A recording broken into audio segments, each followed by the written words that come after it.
जो दुख का अनुभव कर रहा है उसका मूल कारण क्या है। क्योंकि कारण की ओर दृष्टि जब तक नहीं जाती है तब तक हम दुख से निवृत्त नहीं हो पाएंगे। दुख से निवृत्ति पाने के लिए जिन कारणों से दुख उत्पन्न होता है उन कारणों से अपने आप को ऊपर उठाने का प्रयत्न करना चाहिए।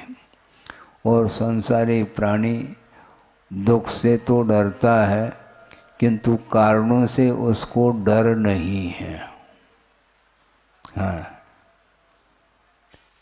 कारणों से डर होना चाहिए। किससे दुख उत्पन्न होता है इसका परिज्ञान होना चाहिए। 5 पाप के माध्यम से ही दुख का अनुभव होता है, क्योंकि 5 पापों के माध्यम से पाप कर्म का अर्जन होता है और उसका उदय जो होता है वह भिन्न भिन्न निमित्तों को लेकर के उदय को प्राप्त होता है और उसके माध्यम से संसारी प्राणी को पीड़ा होती है। और पीड़ा जो होती है कोई पीड़ा दे नहीं रहा है, पीड़ा कोई भी दे नहीं सकता। आचार्यों का ये कहना है सुख और दुख का संवेदन अपने परिणामों के द्वारा होता है। कोई मुझे सुखी बना रहा है, मुझे कोई दुखी बना रहा है, इस प्रकार का जो भी विषय है वह व्यवहार के भूमिका में ही संभव है कि मुझे कोई दुखी बना रहा है अथवा सुखी बना रहा है। किंतु ऐसा बनाया नहीं जाता, क्योंकि वस्तुतः दुख और सुख ये कर्म के अधीन हैं, ऐसा कहा है। समझने के लिए आप लोग कहते हैं कि परिवार का पालन पोषण मैं कर रहा हूँ। आपके पालन पोषण से ही वह पल रहे हैं, ऐसा एकांत नहीं है।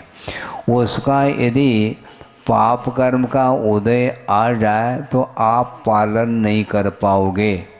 मान लो भयानक कोई रोग हो गया है और आपके द्वारा पालन करने से उसकी रक्षा हो सकती है क्या? पालन करने का निषेध नहीं करना चाहिए, क्योंकि एक दूसरे के प्रति उपकार का भाव रखे बिना हम अपने परिणाम को उज्जवल नहीं बना पाते। किंतु एक दूसरे के प्रति उपकार का भाव रखते हुए भी हमें ये नहीं समझना चाहिए कि मैं इसको बचा रहा हूँ। डॉक्टर भी बचा नहीं पाएंगे। छड़ाला में आप लोग पढ़ते हैं क्या? नहीं, मणि मंत्र तंत्र बहु होई और मरते न बचावे कोई। संभव नहीं है बचाना, क्योंकि जिसका जन्म हुआ है तो वह कालांतर में जब आयु कर्म का क्षय होने को हो जाता है तो वह मरणासन्न हो जाता है। कितने भी आप उपचार आदि करें तब भी उसको बचा नहीं सकते हैं। इसलिए मैं बचा रहा हूँ ऐसा भाव ये अहंकार का भाव माना जाता, ऐसा नहीं होना चाहिए।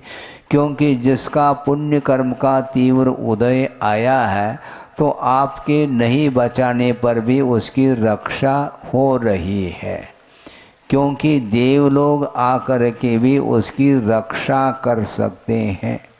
शापानुग्रह शक्ति प्रभाव, इस प्रकार यह विषय आता है। तत्वा सूत्र ग्रंथ में, उसकी टीका ग्रंथ में बात लिखी है। अभिशाप देने की क्षमता और वरदान देने की क्षमता, इसका नाम प्रभाव कहा है।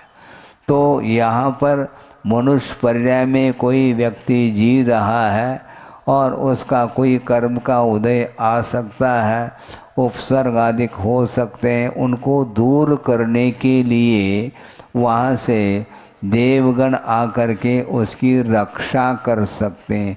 वह रक्षा क्यों कर रहे हैं? वह रक्षा कर रहे हैं ऐसा एकमात्र व्यवहार की भूमिका में कहा जाता है, उसका निषेध नहीं। किंतु जब तक तीव्र पुण्य का उदय नहीं होगा तो कोई भी रक्षा नहीं कर सकता। जब तक पाप कर्म का उदय है तो वातावरण निर्मित नहीं हो पाएगा उसके लिए, सुख उत्पन्न कराने के लिए। तो ये अर्थ ये है कि वस्तुतः कर्म के अधीन ही सुख और दुख का संवेदन होता है। इसलिए संसार से ऊपर उठने के लिए किए गए जो पाप हैं उन पाप का परिमार्जन करना चाहिए। क्योंकि महाराज हमें वर्तमान में तो किसी का मैं पाप नहीं कर रहा हूँ ऐसा कोई कह सकता है, किंतु अतीत में जो किया हुआ पाप है वह किसी भी समय वह उदय में आ सकता है। मान लो पुण्य कर्म के उदय से संपदा मिल गई है और संपदा का मिलना अलग है, किंतु उसका उपभोग करने के लिए निरोगी काया भी आवश्यक है। शेठ जी हैं, परिवार बहुत अच्छा चल रहा है, फला फूल रहा है वो, इसके बाद भी उसके पास कौन सी कमी है? कोई कमी नहीं, पर्याप्त संपदा है और फुल फैसिलिटी जिसको आप लोग बोलते हैं, प्रत्येक व्यक्ति के लिए स्पेशल जिसको बोलते हैं वाहन गाड़ी वगैरह भी हैं, सब हैं। किंतु उसको रोग हो गया, मान लो रोग हो गया, हार्ट की बीमारी आ गई। अब डॉक्टरों का ये कहना है कि तुम गाड़ी में घूम नहीं सकोगे। अब वो गाड़ी किस काम की, वह वैभव किस काम का? तुम एरोप्लेन में नहीं जा सकोगे, हार्ट पेशेंट है। वाहन आदि में आप नहीं जा सकोगे, फिर क्या करेंगे? एम्बुलेंस में जा सकते हैं। उसका भाग्य इतना ही है, एम्बुलेंस में आप जाओ हॉस्पिटल तक, इसके अलावा वह उसका पुण्य फल नहीं रहा है। संपदा का मिलना अलग है, किंतु उसका उपभोग करने के लिए निरोग काया भी चाहिए। मान लो जन्म से अंधा है, वैभव पर्याप्त है, वह किस काम का? मुझे बताओ आप। जन्म से अंधा हो सकता है, जन्म से गूंगा हो सकता है, जन्म से बहरा हो सकता है और विकलांग हो सकता है। ये सारे जो स्थिति देखने को मिल रही है कर्म के उदय के कारण।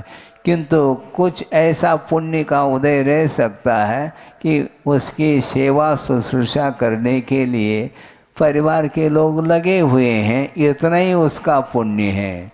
और उस बीच में और कोई भी भयानक रोग आ गया तो कोई भी उसको बचा नहीं सकता है। इसलिए जन्म मरण के द्वारा संसारी प्राणी वह प्रतिदिन दुख का अनुभव कर रहा है। जन्म मरण से ऊपर उठना है, ये ध्यान रखें। जन्म सबको आनंददायी होता है, ये समझे। मरण किसी को भी इष्ट नहीं है, किंतु आचार्य कहते हैं जिसका जन्म हुआ है अब उसका मरण अनिवार्य है। देवगति में रहने वाले जो देव हैं उनको अमर की संज्ञा दी है। उनको क्या कहते हैं? अमर। तो मरते नहीं है क्या वो? उनका अवसान नहीं होता है क्या? अवसान तो होता है, किंतु दीर्घ आयु के अपेक्षा से उनको अमर संज्ञा दी गई है। सागरोपम आयु तक उनका जीवन चलता है। इस अपेक्षा से मनुष्य गति अथवा तिरंज गति आदि के अपेक्षा से तुलनात्मक दृष्टि से उसको अमर कहा गया है। किंतु दीर्घ काल तक सागरोपम आयु तक उस वैभव का उपभोग करते हुए भी उसका पतन अनिवार्य है। ये उत्थान और पतन यह संसारी प्राणी के लिए दुख के लिए कारण है। सागरोपम आयु तक जिसने बिल्कुल आराम के साथ जीवन व्यतीत किया, शारीरिक कोई पीड़ा नहीं है, इसके बाद भी उस वैभव का उपभोग करते हुए यदि आसक्ति के साथ यदि उपभोग किया है तो वहाँ से मर करके एक इंद्रिय पर्याय को भी वह प्राप्त कर लेता है। इस प्रकार डिमोशन होता है, हमेशा प्रमोशन ही नहीं होता, डिमोशन के बारी भी आ जाती है और वहाँ पर देवगति में अशुभ लेशाएँ नहीं पाई जाती। कृष्ण नील कापोत लेशाएँ जो होती हैं वह देवगति में संभव नहीं है। किसी अपवाद के अपेक्षा से कोई वर्णन आया हो तो उसकी मुख्यता नहीं है, देखिए वहाँ पर उत्पन्न होने के उपरांत पीत पद्म और शुक्ल लेशाएँ तीन ही लेशाएँ पाई जाती हैं और ये शुभ लेशा मानी जाती हैं, किंतु पीत लेशा की तीव्रता के कारण वह एक इंद्रिय का भी बंद कर रहा है। आप सोचो, यहाँ पर एक सम्यक दृष्टि है और कृष्ण लेशा हो सकती है, सम्यक दर्शन क्षायिक भी हो सकता है, किंतु वह किसी भी प्रकार से एक इंद्रिय आदि क्षुद्र पर्याय का बंद नहीं कर सकता। और वहाँ पर मिथ्यात्व गुणस्थान में शुभ लेशा के साथ जीवन व्यतीत कर रहा है, किंतु आसक्ति के फल स्वरूप उसका पतन हो रहा है। इसलिए आसक्ति पूर्वक विषयों का उपभोग नहीं करना चाहिए, क्योंकि विषयों का आलम्बन लिए बिना हमारा जीवन नहीं चल सकता। ये बिल्कुल ठीक है, आहार लेना पड़ता है, लेना ले लो, किंतु इसको क्या मान करके ले रहे हो? जीवन निर्वाह के लिए उसका आलम्बन लिया जाता है। ये एक बोलते ना आप लोग कि जीवन जीने के लिए आहार को ग्रहण कर रहे हैं, क्या आहार ग्रहण करने के लिए जीवन जी रहे हैं? क्या है ये?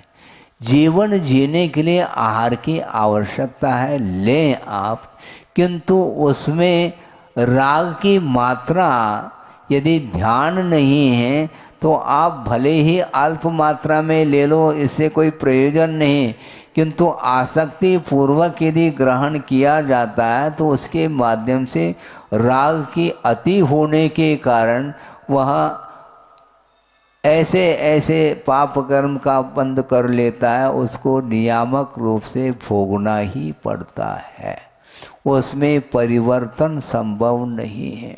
तिरंच आयु का बंद कर लिया है देव ने, अब आयु में परिवर्तन संभव नहीं, जाना पड़ेगा उसको। कोई भी तिरंच गति को प्राप्त नहीं करना चाहता है, किंतु तिरंच पर्याय मिलने के बाद वहाँ से वह मरण को भी प्राप्त नहीं करना चाहता। सिद्धांत की बात रखी जा रही है, तिरंच आयु को पुण्य प्रकृति में गिना है, जबकि तिरंच गति को पाप प्रकृति में गिना है। इसका अर्थ ऐसा क्यों? तो गुरुदेव के मुख से भी हमने यही सुना था कि कोई भी तिरंच होना नहीं चाहता, किंतु होने के बाद वह मरण को भी प्राप्त नहीं होना चाहता, वह जीना चाहता है। मरना कौन चाहता है?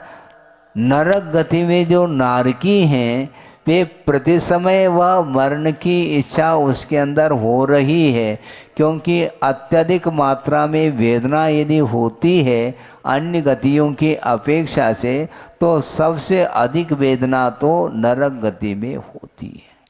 इसलिए उस वेदना से ऊपर उठने के लिए मरण की इच्छा हो रही है, किंतु आचार्य कहते हैं मरण नहीं हो सकता, अकाल मरण वहाँ पर संभव नहीं है। अब जितने काल के लिए उसकी आयु है, अब उतने काल को पूर्ण करके ही उसको निकलना है। मिनिमम आयु 10,000 वर्ष की है नरकों में, और मैक्सिमम जो आयु है वह 33 सागर प्रमाण है। वहाँ पर जाने के बाद आयु का अपकर्षण नहीं होता, आयु घटेगी नहीं, ना आयु बढ़ेगी, किंतु जितनी आयु बंधी है उस आयु को पूर्ण करके ही उसको निकलना है। और एक समय में जो दुख का संवेदन हो रहा है, तिल तिल करे देह के खंड कह रहे हैं, वो शरीर का खंड खंड किया जा रहा है। एक कांटा चुभ जाता है, एक सुई मान लो चुभ जाए तो आपके आंखों में आंसू आ जाए, इतनी वेदना होती है। और वहाँ पर उस शरीर को खंड खंड किया जा रहा है। और लोह रस जिसको बोलते हैं, उबलता हुआ वह लोह का रस है और उसमें डुबोया जा रहा है। जिस प्रकार आप लोग तेल अथवा घी में पूड़ी को तलते हैं, भुजिया को तलते हैं, सेव आए तला जाता क्या नहीं, तलते हैं आप, उसी प्रकार उस शरीर को वहाँ पर तला जा रहा है, खंड खंड किया जा रहा है। और उसमें और उसका दुख उद्दीप्त हो जाए, इस प्रकार के साधन उसके लिए मिल रहे हैं। थोड़ी बहुत भी एकाध क्षण के लिए भी शांति नहीं मिलती है। और वह नरकी पीड़ा का अनुभव करता हुआ मैं कहाँ जाऊँ, किधर जाऊँ, इस प्रकार सोच रहा है। और थोड़े बहुत आजू बाजू में दृष्टि जाती है तो वहाँ पर वृक्ष देखने को मिलते हैं, किंतु ये ध्यान रखो यहाँ के वृक्ष नहीं है वो, और स्वयं ही नारकी वृक्ष का रूप ले लेते हैं। और उनके उस छाव में जाकर के कुछ शांति का अनुभव करने के लिए वह नारकी पहुँच जाता है, किंतु वह उस वृक्ष के नीचे जो ही बैठ जाता है तो करोत के समान उसके वृक्ष के पत्ते उसके शरीर में भिद जाते हैं। उसके माध्यम से पुनः पीड़ा का अनुभव। और जो है प्यास लगती है तो वहाँ पर नदी बह रही है, किंतु गंगा नदी है, वो गंगा नदी नहीं है, न यमुना है, न गंगा है, न ब्रह्मपुत्र है, न नर्मदा है, कोई इस प्रकार की नदी नहीं, किंतु वैतरणी नदी वहाँ पर बहती है। और वो भी विक्रिया के माध्यम से नारकी जीव इस प्रकार रूप ले लेते हैं। और वहाँ पर जा कर के कोई जिसे प्यास लग आई है, प्यास बुझाने के लिए, गर्मी को शांत करने के लिए वहाँ पर पहुँच जाता है। और पहुँचते ही उसके हाथ पैर आदि जो है गल जाते हैं, खारा पानी है वो। सोचो, मतलब कोई भी उसके लिए अच्छाई नहीं मिलेगी। ये महाराज इसमें तो ऐसा लगता सुनने में इतनी पीड़ा हो रही है तो वहाँ पर कैसे सहन करते होंगे, ऐसा कौन सा पाप किया होगा उसी को पूछो। क्योंकि संसारी प्राणी जब विषयों में डूब जाता है उससे उसको ख्याल ही नहीं कि इसके माध्यम से कौन सा परिणाम निकलने वाला है। परिणाम की ओर दृष्टि नहीं, उसकी आंख मूंद करके वह पाप करता ही चला जाता है, दूसरे को सताता चला जाता है, दूसरे को दुखी बना करके जिसको सुख का आनंद का अनुभव हो रहा है उसको आचार्य कहते हैं इससे बढ़ करके और कोई भी रौद्र ध्यान का परिणाम नहीं हो सकता। आप दूसरे के लिए सहयोग देना नहीं देना ये तो दूर की बात है, किंतु दूसरे के लिए दुखी तो मत बनाओ। संसारी प्राणी को जो सुख होता है वह अपने आप में सुखी नहीं रहता, दूसरे को दुखी देख करके वह सुख का अनुभव करता है।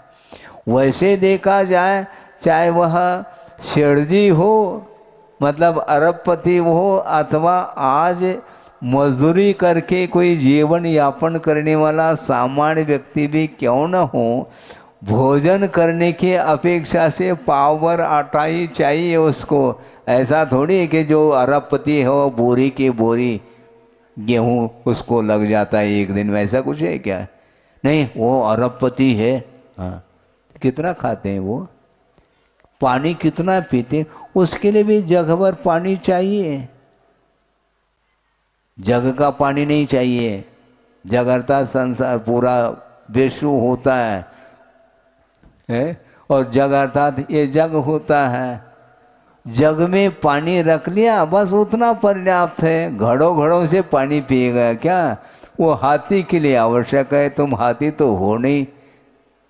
पीने के लिए ग्लास है, जग है, इसके माध्यम से पानी पी लेते हैं और प्यास बुझ जाती है। किंतु चाहे वह अरबपति हो चाहे कोई पति हो, इसके उपरांत भी ये जो आसक्ति है और उसके माध्यम से उसको जो सुख का अनुभव हो रहा है वह तुलनात्मक दृष्टि से मेरे पास इतना वैभव है उसको ले करके उसको खुशी का अनुभव है। केवल मानसिकता, वह संपदा तिजोरी में बंद है और मान लो वह सेठ जी बाजार पहुंच गया है, जेब में एक पाई नहीं है, कुछ खरीदना चाहता है तो खरीद पाएगा क्या? वो दुकानदार कहता है पहला पैसा ले आओ, मैं सेठ जी हूँ, रह आओ तुम अपने घर में। तुम अपने घर में रहो, सेठ जी हो, यहाँ पर तो तुम्हें दाम के बिना माल हम दे नहीं पाएंगे, पहला दाम दे दो। फिर एक हाथ से दाम लेता है, दूसरे हाथ से उसको माल दे देता है और जाइए आप। अर्थ क्या है? वो अरबपति हो खरबपति हो वह रह सकता है, किंतु वर्तमान में उसके जेब में एक टका भी नहीं है तो वह एक कौड़ी का नहीं वो समय। ये बात अलग है, उधार दिया जा सकता है क्योंकि आप विश्वास है या अरबपति भैया ये ग्राहक को हमें लौटाना नहीं है, क्योंकि ये चला जाएगा तो हमारी दुकान कैसे चलेगी, इसलिए विश्वास पात्र मान करके वो देता भी है, ये अलग वस्तु। किंतु वस्तु तो बिना धन संपदा के कोई भी वस्तु मिल नहीं सकती है। तो वस्तु तो भोगने में वस्तु कितनी आ रही है। एक समय में आप रोटी खाते हैं, मैं पूछ रहा हूँ इसमें तथ्य ये ध्यान रखो। आप रोटी नहीं खा सकते, ध्यान रखो। महाराज हम भोजन करते हैं ना, आप ग्रास खाते हैं, ध्यान रखो, रोटी नहीं खा सकते। साबुत रोटी ले सकते हैं क्या? क्यों हंसी आ रही? आप लड्डू भी नहीं खा पाओगे, ध्यान रखो। उसका कोर ही बना करके मुख में डाला जाता है। कहने में आ रहा है हम लड्डू उड़ा रहे हैं। क्या उड़ा रहे हैं आप लड्डू? है? एक बार में कितना लेंगे?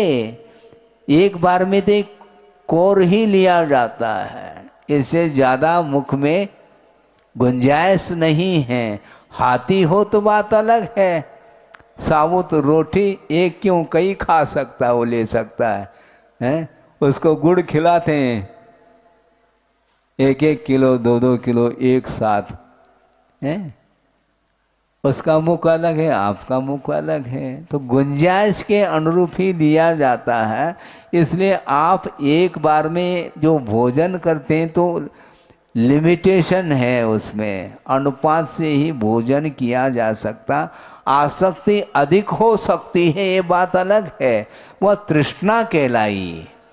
किंतु पेट जो भरेगा वह अनुपात से जितना डालेंगे उतने में भर जाता है।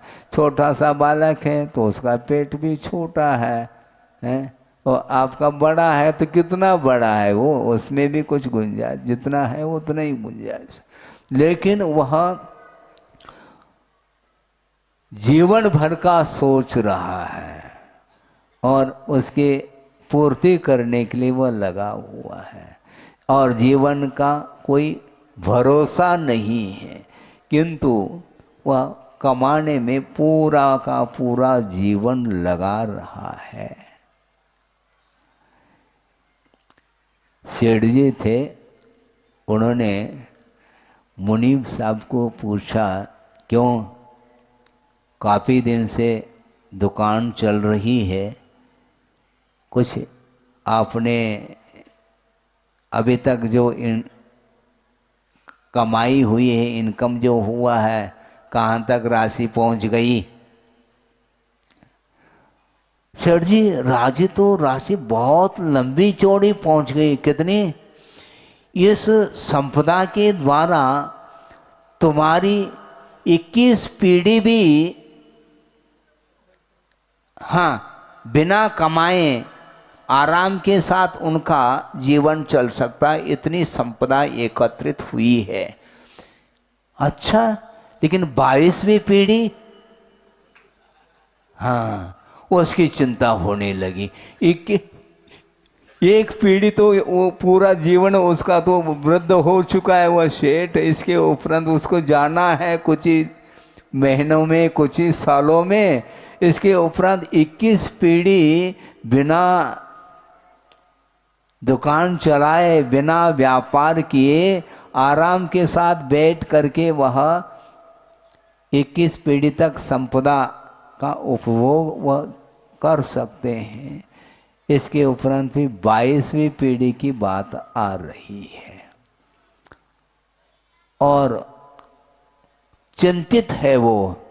चिंतित है तो पत्नी ने सोचा, इतनी संपदा होकर के भी सेठ जी चिंता में क्यों मग्न हैं? कम से कम पूछ तो लें कि बहुत उदास बैठे थे, क्यों, क्या हो गया? हुआ कुछ नहीं है तो कोई इस प्रकार चेहरा क्यों, मुख कमल तुम्हारा खिल नहीं रहा है?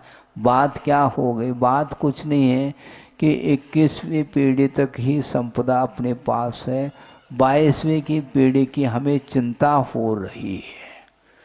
अब इस चिंता को उसने कहा, तुम चिंता मत करो, तुम्हारी चिंता को मैं दूर कर सकती हूँ। कैसे? कैसे मत पूछो, तुम चिंता छोड़ दो, तुम मेरे नाम से कर लो, मैं कमा करके तुम्हारी चिंता को मिटा सकती हूँ मैं। अच्छी बात है, उसके नाम से कर दिया, सब पूरी प्रॉपर्टी उसके पत्नी के नाम से कर दी। अब पत्नी क्या कर रही है? प्रतिदिन धर्म की आराधना कर रही है और दान आदि के माध्यम से वो धर्म की आराधना, पुण्य का अर्जन वह कर रही है। तो सेठ जी ने सोचा, तुम कमा रही है क्या गमा रही हो? तुमने तो कहा था कि तुम चिंता मत करो, मैं कमा लूंगी, तो तुम कहाँ कमा रही हो? चिंता नहीं करो, ज़्यादा चिंता करने से ठीक नहीं है, बीमार पड़ जाओगे। और उसने सोचा इसकी चिंता दूर नहीं होगी, कोई बात नहीं, ऐसा कर लो, ये पाव भर जो है चावल है, और उसको ले करके तुम चले जाओ। कहाँ पर? ये बाहर जो है ना, शहर के बाहर जो है कुटिया है, वहाँ पर साधु रहते हैं, उनको दे करके आओ, थोड़ा दान करना भी तो सीखो। पत्नी ने कहा, अच्छी बात है।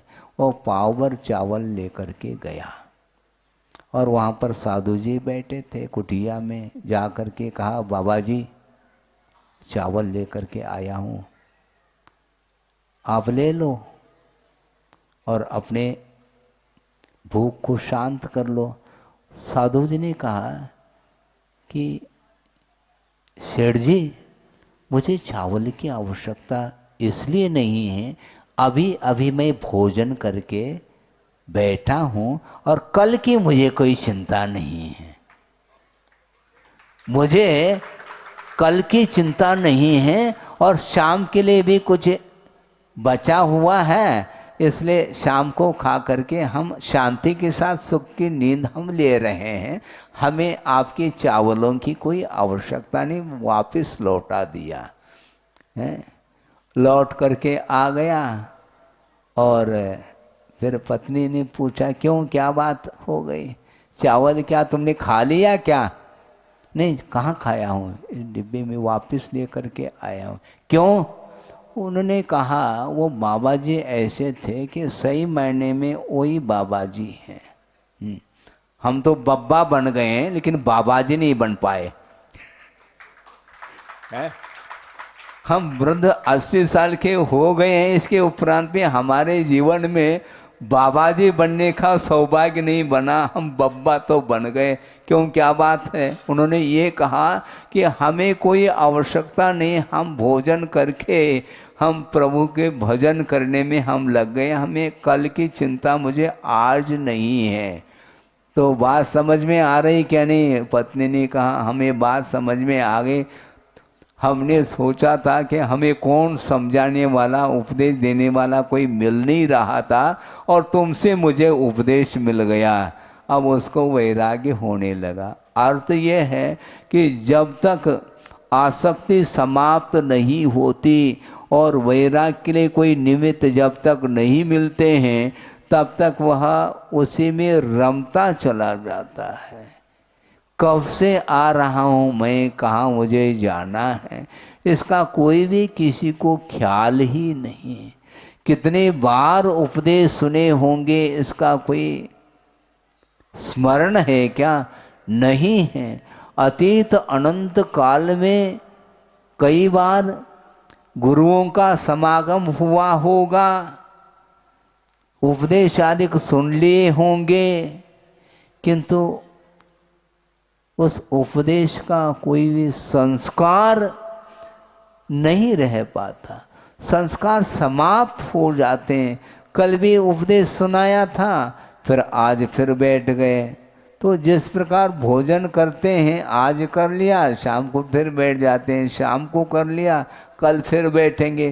तो इस प्रकार जिस प्रकार भोजन जो करने की वृत्ति ये समाप्त नहीं हो रही है। भूख मिटती नहीं, तात्कालिक भूख मिट गई ऐसा लगता है, पुनः भूख लग जाती है कर्म के उदय में। उसी प्रकार अतीत अनंत काल में कितने बार उपदेश सुना होगा, किंतु उपदेश सुनने के उपरांत भी उसका पतन अभी तक होता आया है। इसलिए हमने ये कहा था कि जहाँ पर अशुभ लेशा नहीं पाई जाते ऐसे स्वर्गादिक में, वहाँ पर इतनी संपदा, इतना वैभव, इतनी विलासता का अनुभव करके भी वह एक इंद्रिय पर्याय को प्राप्त कर रहा है। हमने एक दिन कहा था मिनिमम कितनी देवांगनाएं होती हैं? 32 कम से कम। इससे अधिक अधिक तो करोड़ों की संख्या में है। और सारी वो देवांगनाएं यदि विक्रिया बना लें तो फिर तो बहुत लंबी चौड़ी संख्या होगी। उन सबके साथ वह एक देव संबंध कर रहा है। सोचो, विचार करो। इसके उपरांत में ज्यों पावक में घी डाला। अग्नि में घी डालने से कभी भी अग्नि बुझेगी नहीं, प्रत्युत और उद्दीप्त होती चली जाती है। उसी प्रकार दीर्घ काल तक इस प्रकार भोग का अनुभव किया है। अरबों में संख्या पहुंच गई, सोचो। और एक के पीछे इतनी देवांगनाएं हैं। इसके उपरांत भी वह अग्नि विषय की अग्नि शांत नहीं होती। इसलिए इस प्रकार के वर्तमान युग आदि ग्रंथों का कम से कम आप लोग स्वाध्याय किया करो। वहाँ पर 63 सलाह का पुरुषों का अथवा महापुरुषों का जो जीवन वृत्त है उसके बारे में थोड़ा बहुत तो अध्ययन करो। इसके उपरांत भी उस वैभव को उन्होंने जीर्ण तृण के समान समझ करके वन की ओर राह पकड़ ली उन्होंने। और आपके पास कितना वैभव है? कितना है मुझे बताओ? है कुछ? उसकी तुलना में कुछ है? नहीं है महाराज। फिर भी ताला लगा करके बंद रख रहे हैं उसको। वो शाश्वत नहीं है। शाश्वत क्या है? आप पूजा में क्या पढ़ते हैं? हे गुरुवर शाश्वत सुखदर्शक है, ये नग्न स्वरूप तुम्हारा है। पढ़ तो रहे हैं सुखदर्शक, किंतु अभी भी ट्रेजरी खोल करके वह सेठ जी गिन रहे हैं नोट। सुबह से लेकर के शाम तक दुकान चलाई, फिर बाद में लाइट ऑफ कर देता है और 0 वाट का जलाता है, दुकान बंद कर देता है और नोट गिन रहा है वो। क्या गिन रहे हैं? नोट का बंडल है क्या? बीड़ी बंडल? क्या गिनना चाहते हो तुम? ये कब तक गिनोगे? गिन गिन करके तुम थक जाओगे। धर्म सभा में तो नींद आती है और नोट के बंडल गिनते समय नींद गायब क्यों होती है? क्योंकि वो संपदा के प्रति रुचि है। इसलिए राग जिसमें है वहां पर अब नींद नहीं आ सकती, निद्रा गायब। तो सोचो, विचार करो, ये सब नश्वर है। कह भी रहे हैं, हम अपने ही मुख से कह रहे हैं, जहाँ दे अपनी नहीं तान अपनों को। ये रात दिन पढ़ा जा रहा है, किंतु पढ़ा जा रहा है, उसका अनुकरण करने की अपेक्षा से आचार्य कहते हैं ज़्यादा पढ़ो नहीं, पढ़ करके गुणने का भी प्रयास करो। अहिंसा परमो धर्म की जय। बोधि समाधि परिणाम शुद्धि स्वात्मोपलब्धि शिव सौख्य सिद्धि। चिंतामणिम चिंतित वस्तुदाने त्वामंद मानस्य ममास्तु दे। परम पूजाचार्य गुरुवर श्री विद्यासागर जी मुनि महाराज की।